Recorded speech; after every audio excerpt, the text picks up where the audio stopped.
ஆழியார் நின்று எடுத்தோம்னா நல்லா இருக்கும் தண்ணி வர்றது. ஆமாம் ஆமாம். அந்த இது ஒட்டி நின்று வந்து நல்லா இருக்கும். ஆழியார் டேம்.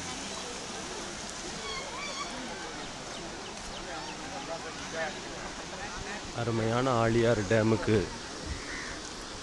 அருள்மிகு பழனியாண்டவர் ஆர்ட்ஸ் காலேஜ் ஃபார் அருள்மிகு பழனியாண்டவர் பாலிடெக்னிக் ஃபார் மென், அதில் ஆலும்னி என்று அழைக்கப்படுகின்ற பழைய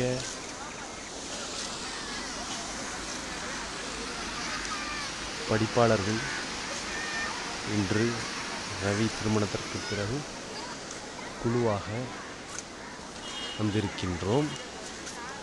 ரொம்ப அருமையாக இருக்குது.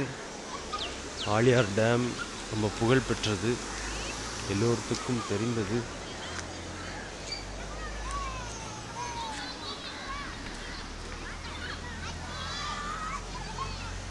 இங்கு சிறுவர்கள் விளையாடுவதற்கு நிறைய விஷயங்கள் இருக்கின்றன. நான் வீடியோவாக எடுத்துக்கிட்டு இருக்கேன். சூப்பராக இருக்கும். கேமராவும் இருக்குது, கேமராவும் எடுத்துடலாம், இதில் வீடியோவும் எடுக்கலாம்.